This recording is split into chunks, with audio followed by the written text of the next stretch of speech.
All right, we're going to show you how to cape out a deer today. One of the first things we need to know, a lot of people want to slit the gutting process all the way up into the brisket area. We don't want to go that far. We want to stop here like you see when you hit the sternum, the breastbone of the deer.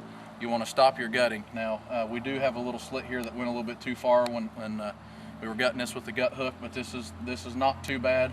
Our mount usually comes in about this area right here somewhere between the two armpits. So you don't want to split anywhere up into this area. You want to stay back here with that cut. Now, the next thing you need to know is we're going to ring cut this deer. And some of the things we're going to use here real quick, you want to get you a garbage bag. I just got a small one here, but a large black garbage bag is usually works pretty well for putting your caped out head in. You need a saw and a knife, and those three items will pretty well get you caped out on your deer. First thing we want to do is the ring cut. The main ring cut starts right here where the breastbone ends, and we stopped our gutting process. We want to go in right here with our knife blade up. We're not cutting down against the hair, we're going up underneath, like this.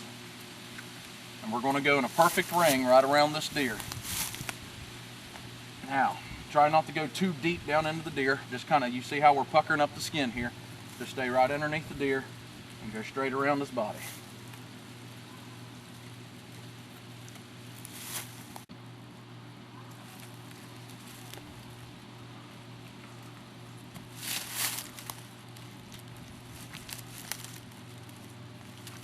All right, now we've completed our ring cut.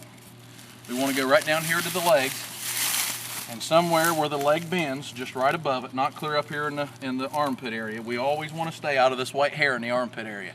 This is going to be a part of the mount right in here.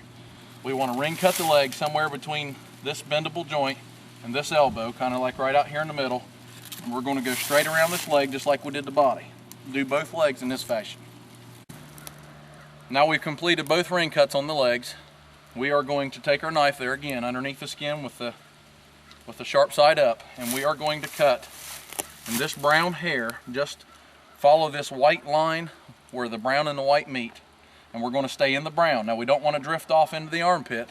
We want to stay in this brown up the side of this deer's elbow. We want to, there again, stay out of this soft hair, and we're going to go right up through here, and we're going to let it connect to the ring cut that was around the deer. So watch how this happens here.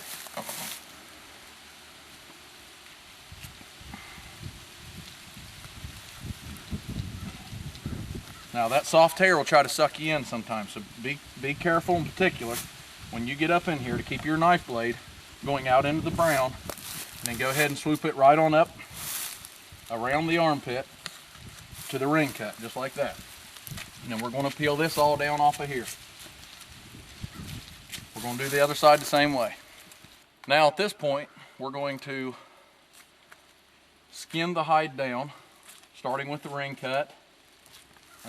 If you want, sometimes it's nice to go ahead and before this is all folded down, the ring cut's folded down, to go ahead and get the leg skinned out. So be careful when you get in there again to this armpit area. It's very thin, very soft. Just kind of use your knife blade. As you pull, put some pressure on it with your hands. Pull the hide. Just touch the membrane with your knife blade and just keep it moving away from the meat and skin.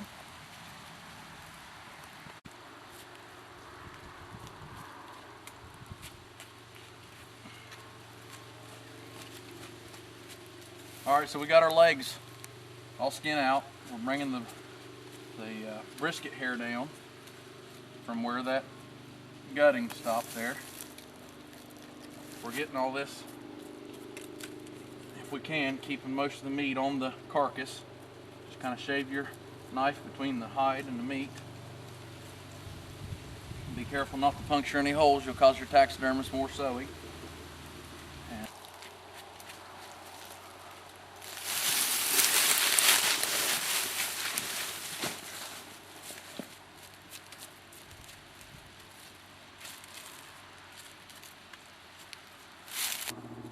And one of the things we want to do is try to keep our cape pretty clean. So, like in this case here, I'm going to try to lift my deer up a little more.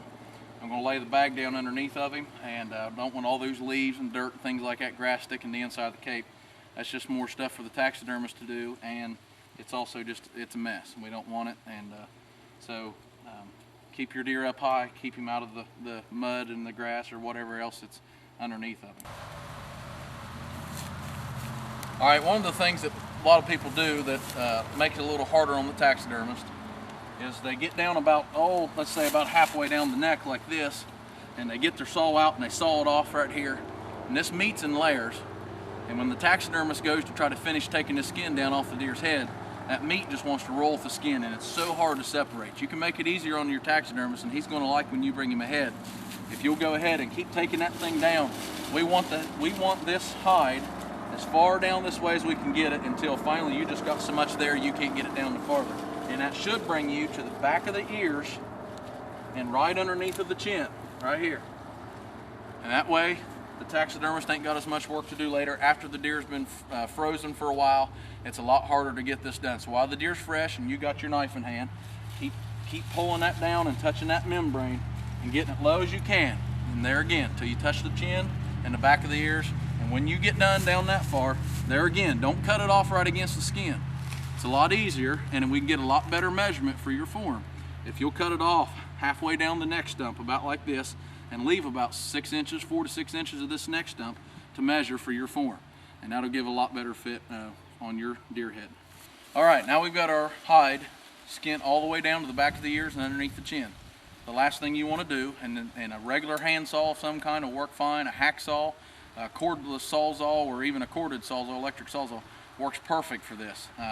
But in this case, I just got a regular handsaw, so I'm going to take my knife and I'm going to get me a good gash, a cut clear down to the spine on this deer through all the meat. I'm going to get the meat out of the road so the saw don't have to eat through the meat. Saws are made to cut hard stuff. Now, like I said, the sawzall, sometimes you can just stick it right in the meat and take off with it if it's got a big old wood blade on it. Now I finished my cut through the meat with my knife.